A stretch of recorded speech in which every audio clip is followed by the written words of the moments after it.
अगर आप लोग को सीआरपीएफ में क्लर्क बनना है यानी कि आप एससीएम और एएसआई का पोस्ट डाल चुके हैं सीआरपीएफ में, तो इस वीडियो में हम बताए हैं कि एक कमजोर स्टूडेंट भी कैसे इस पूरे सिलेबस को पूरा करके अच्छे से यहां पे क्वालिफाई कर सकता है। वैकेंसी में टाइपिंग को लेकर के बहुत सारे छात्र कंफ्यूज हो जाएंगे और उसी का फायदा आप लोग को उठाना है कि टाइपिंग पे ज्यादा मेहनत नहीं, रिटन पे ज्यादा मेहनत करना है, क्योंकि यही आपको मेरिट लिस्ट बना करके सीआरपीएफ के एग्जाम पैटर्न में भी चेंजिंग किया गया। बहुत आसान सिलेबस आप लोग को दिया गया और आसानी से आप लोग क्वालिफाई भी कर सकते हैं। लेकिन कैसे, इस वीडियो में हम जानने वाले हैं।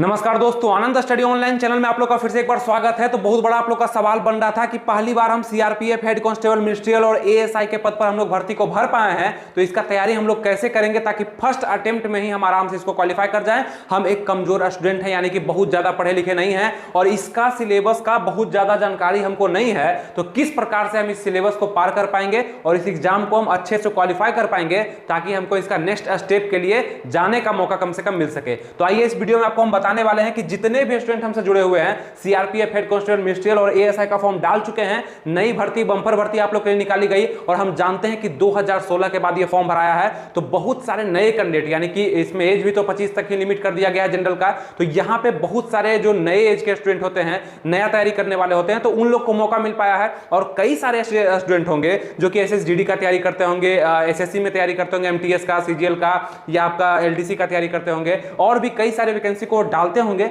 लेकिन वो पहली बार सीआरपीएफ हेड कांस्टेबल मिनिस्ट्रियल और एएसआई के पद को भरे हैं।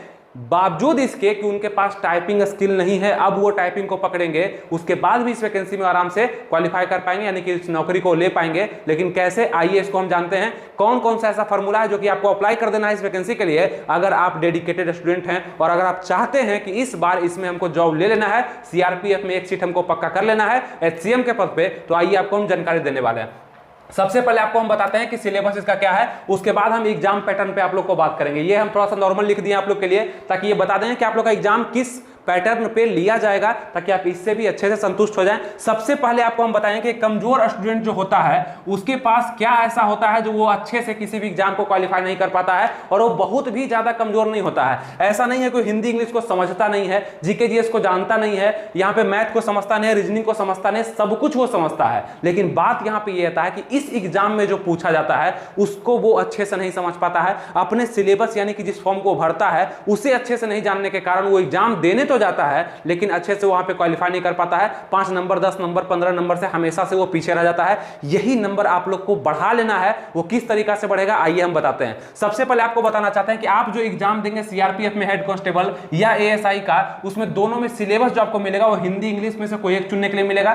4 सब्जेक्ट से आपको प्रश्न आएंगे। आपको पता है कि 4 सब्जेक्ट से प्रश्न आएगा। टोटल क्वेश्चन जो होगा आप लोग के पास 100 पूछा जाएगा। पहले ऐसा नहीं था, पहले 200 क्वेश्चन पूछा जाता था और 2 घंटा का समय दिया जाता था। इससे पहले जो एग्जाम होता था सीआरपीएफ में उसमें बहुत कुछ चेंज था और इस बार बहुत कुछ चेंज कर दिया गया है। तो जितने भी नए लोग देख रहे हैं तो हड़बड़ाइएगा नहीं कि पहले जो इसका तैयारी किया होगा उसको ज्यादा फायदा हो जाएगा। नहीं, इस बार आप ही लोग का चांस है, आप ही लोग के पास मौका मिला है। सब कुछ जो बदल दिया गया है वो नए लोग नए तरीके से ही तैयारी करेंगे, वो आप ही होंगे जो इसको क्वालिफाई करके दिखा देंगे। ठीक है, तो ध्यान से देखते चलिएगा। मात्र 100 क्वेश्चन पे एग्जाम होने वाला है। तो यहां पे देखेंगे सिलेबस क्या क्या है आपका। हिंदी या इंग्लिश में से कोई एक आप लोग को चुनना है, जिसमें से हम जानते हैं कि हिंदी बहुत सारे लोग लेंगे जो सीबीएसई वाले हो, इंग्लिश को पकड़ेंगे, या जिनका इंग्लिश पे कमांड है वो इंग्लिश को जरूर पकड़ेंगे। और दोनों का बुक भी अभी बताएंगे, हम थोड़ा सा बुक का भी जानकारी दे देंगे ताकि वो कॉन्सेप्ट के आधार पर आप लोग को काम करेगा। हम हमेशा से आपके दिशा को एक बेहतरीन दिशा देते हैं ताकि आप लोग अच्छे से तैयारी करते हैं तो जरूर क्वालिफाई करते हैं। बहुत सारे लोग करते हैं, इसलिए आप भी कर जाइएगा। ठीक है, ये हो गया। दूसरा है आपका जनरल एप्टीट्यूड जो कि नया दिया गया। पहले यहां पे क्लर्कियल एप्टीट्यूड आता था जो कि क्लर्क के एग्जाम में, यानी कि सीआरपीएफ हो गया, बीएसएफ हो गया, सीआईएसएफ हो गया, सब में ये वैकेंसी निकलता है। आपका एससीएम का वैकेंसी, हेड कांस्टेबल मिनिस्ट्रियल, एक तरह से क्लर्क का जॉब होता है, ये सब में निकलता है। सीआरपीएफ में, बीएसएफ में, सीआईएसएफ में, हर किसी में निकलता है। तो इसमें भी ना हमेशा से क्लर्कियल एप्टीट्यूड दिया जाता था जो कि बहुत ही आसान होता था। नॉर्मल बेसिस लेवल पे क्वेश्चन पूछे जाते थे और इसमें हमेशा से मिक्स क्वेश्चन पूछा गया है, यानी कि थोड़ा सा रीजनिंग का भी क्वेश्चन आपको इसमें देखने के लिए मिल जाएगा। जबकि रीजनिंग इसमें अलग से दिया गया है 25 क्वेश्चन, लेकिन 2-3 क्वेश्चन 5 क्वेश्चन रीजनिंग का भी मिलेगा जो कि बहुत आसान होगा। कुछ कॉमन सेंस के आधार पर क्वेश्चन मिलेंगे जो कि आसान होंगे। तो इस टाइप का कुछ रहता है, इसको इग्नोर करके ही चलिएगा, यानी कि इसमें से ऑटोमेटिक आपका स्कोर हो जाएगा। मेन रूप से जो स्टूडेंट काम करता है, यानी कि कोई भी स्टूडेंट होगा, टॉपर होगा चाहे कमजोर स्टूडेंट होगा, वो जो काम करेगा 3 सब्जेक्ट पर ज्यादा करेगा। हिंदी इंग्लिश में से कोई एक पर करेगा। यहाँ पे जनरल इंटेलिजेंस यानी कि ये रीजनिंग का पार्ट होता है, रीजनिंग जो आप लोग पढ़ते आते होंगे उसका पार्ट होता है, इस पर भी बहुत ज्यादा मेहनत कर देते हैं क्योंकि 25 में से 25 ही क्यों नहीं लाएंगे। हम 24 भी क्यों लाएंगे, आसान है ना रीजनिंग, तो 24 क्यों लाएंगे, 23 क्यों लाएंगे, 25 ही क्यों नहीं लाएंगे, ये ध्यान अगर रखता है स्टूडेंट तो अच्छा सा स्कोर करता है। और ये हो गया आपका मैथ का पार्ट यानी कि क्वांटिटेटिव एप्टीट्यूड जो कि 25 क्वेश्चन का होता है। अब अगर हम बात करते हैं कि ठीक है ये तो सबके पास है, सबके पास ये सिलेबस मिला हुआ, सबको जानकारी है इसका, लेकिन एक कमजोर स्टूडेंट शुरुआत कहां से करे। सबसे पहले देखिएगा कॉन्सेप्ट किसमें किसमें जरूरी है।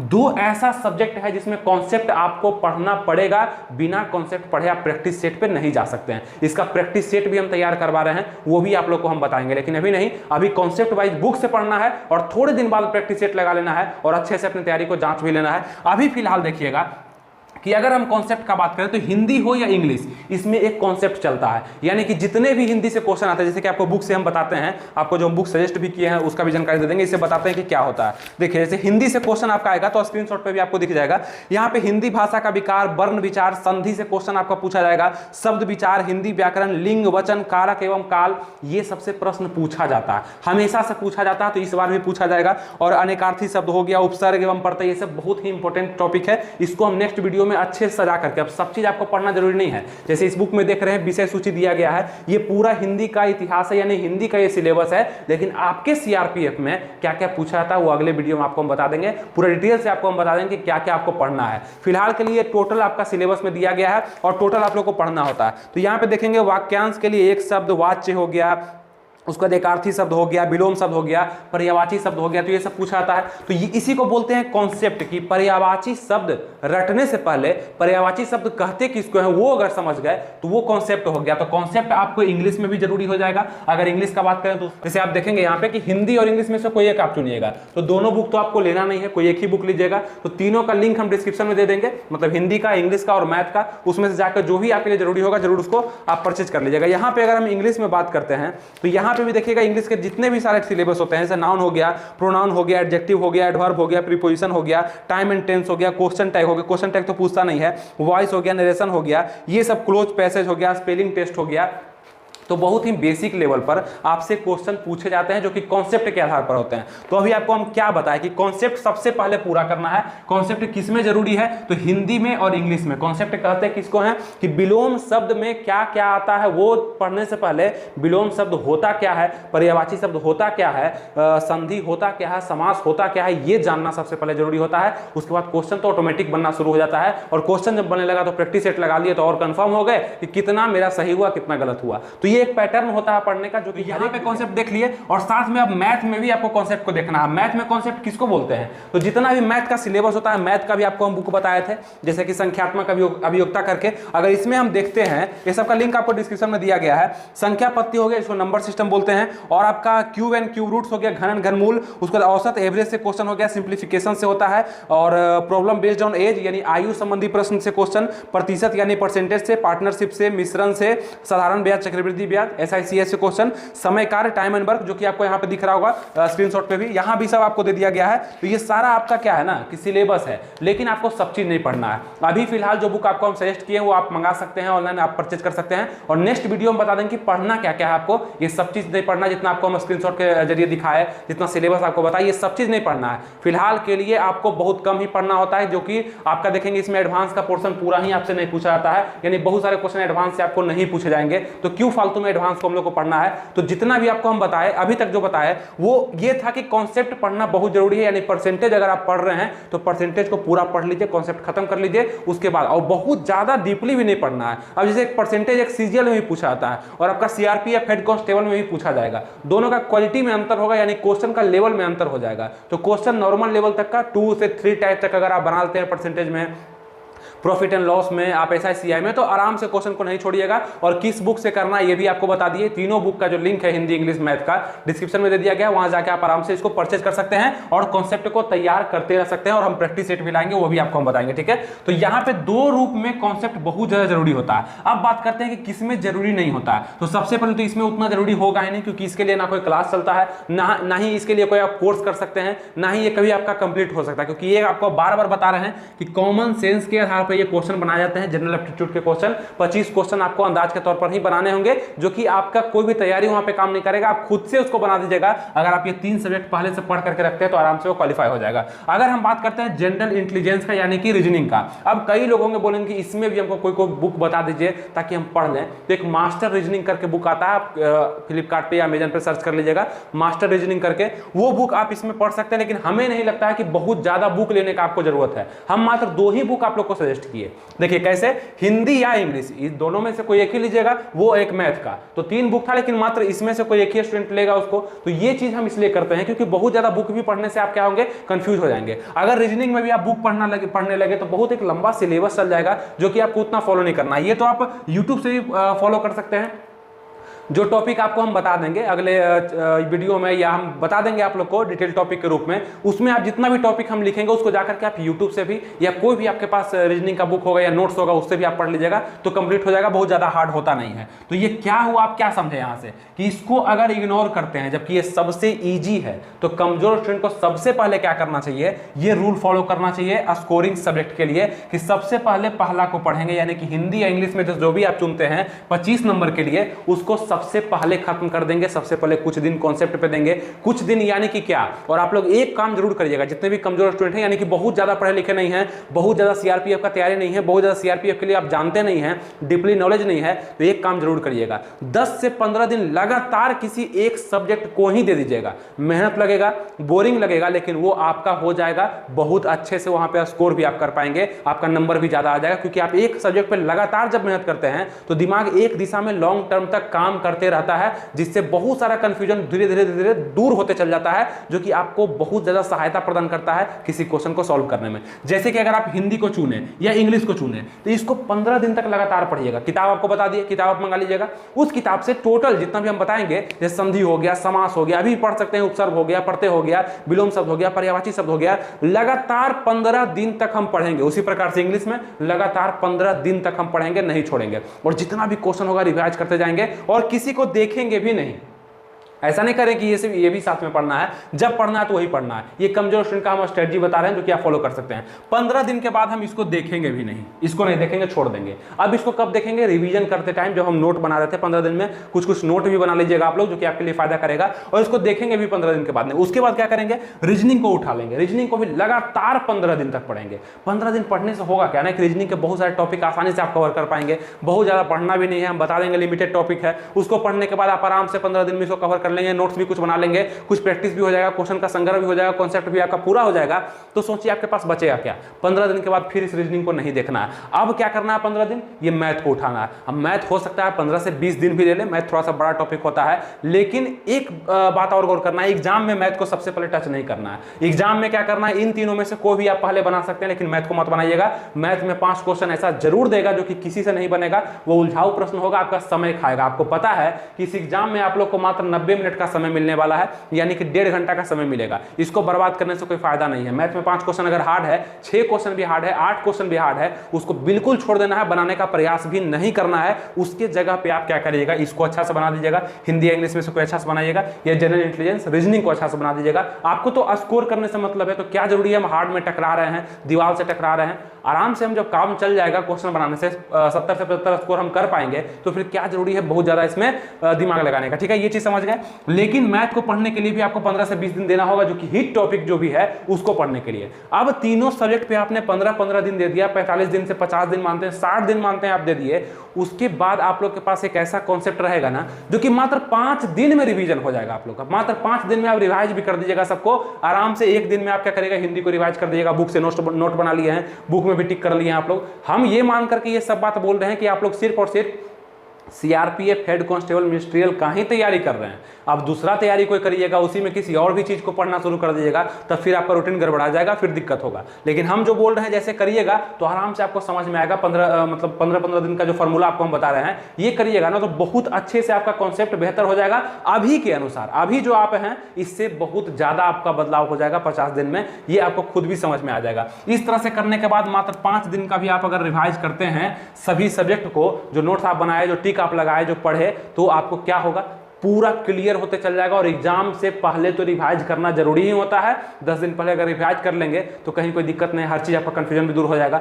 और इसको याद रखने के लिए इस वीडियो को सेव कर लीजिएगा, ठीक है, ताकि आप लोग को समय समय पर याद आते रहे कि करना कैसे था, कैसे आपको बताया गया था। लाइक सब्सक्राइब कर दिए होंगे, जितने भी नए लोग देख रहे होंगे लाइक कर दिए होंगे, वीडियो को देख लीजिए एक बार और सब्सक्राइब भी कर लीजिएगा, ताकि जो भी वीडियो हम लाएंगे और जो ला चुके हैं वो सब आपके पास पहुंचते रहेगा, कोई दिक्कत आप लोग को नहीं होगा। तो ये सिलेबस हम एक रूप में जो आपको हम समझाने का प्रयास किए, आपको जो हम बताने का प्रयास किए कि कैसे पूरा होगा, किस बुक से पूरा होगा और कैसे कॉन्सेप्ट कहां कहां जरूरी है, कहां कहां आप नॉर्मल वे में भी लेकर के चल सकते हैं, बहुत ज्यादा टेंशन नहीं लेना है। तो ये चीज आप समझ गए और आपको खुद भी पता होगा कि इजी सब्जेक्ट इसमें कौन सा है। हिंदी ही तो इजी है, रीजनिंग ही तो इजी है, जनरल एप्टीट्यूड ही तो इजी है, मैथ थोड़ा सा अगर हार्ड है तो इसको सबसे लास्ट में रखेंगे। इस तरह से आपको हम बताते गए। और भी वीडियो इस पे आएगा जो कि आपको मोटिवेट करेगा, आपको बताएगा, आपका डायरेक्शन को मजबूत करेगा। बस आप लोग हमसे जुड़े रहिएगा। यहां पर एक चीज और अगर देखेंगे कि एग्जाम का लेवल कैसा होता है, सीआरपीएफ में एससीएम का लेवल कैसा होता है, तो 60% इस बार इजी क्वेश्चन आपसे पूछा जाएगा। आपका रिटन सिलेबस बदल दिया गया, आपको बता रहे हैं बार बार। 60% इजी क्वेश्चन पूछा जाएगा जो कि मैक्सिमम स्टूडेंट टच करेंगे। लेकिन अगला 10 क्वेश्चन जो होगा ना, वो बनाने के लिए थोड़ा सा दिमाग लगेगा और अगला जो 30 क्वेश्चन होगा उसको बनाने के लिए भी थोड़ा सा और दिमाग लगेगा। यही पैटर्न हमेशा से सीआरपीएफ में, बीएसएफ में और सीआईएसएफ में फॉलो होते आया है क्लर्क लेवल के लिए। 60% क्वेश्चन बना करके आपको खुश नहीं हो जाना है कि हम बहुत ज्यादा स्कोर कर लिए, अब तो गलती भी होगा तो कोई दिक्कत नहीं है। आपको पता होना चाहिए कि इस बार आपके एग्जाम में निगेटिव मार्किंग भी दे दिया गया है 1/4 का, यानी 0.25 का निगेटिव मार्किंग के साथ सीआरपीएफ में हेड कांस्टेबल मिनिस्ट्रियल का आपका एग्जाम होना है, जो कि ऑनलाइन सीबीटी होगा, कंप्यूटर बेस्ड टेस्ट होगा। तो ये सब आपको ध्यान रखना है। 60% स्कोर सब करेगा।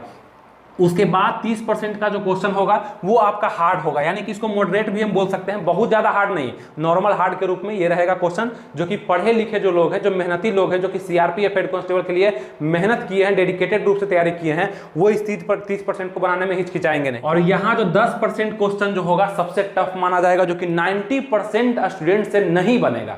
तो आपको तो टेंशन भी लेना है, बनाना भी नहीं है उसको।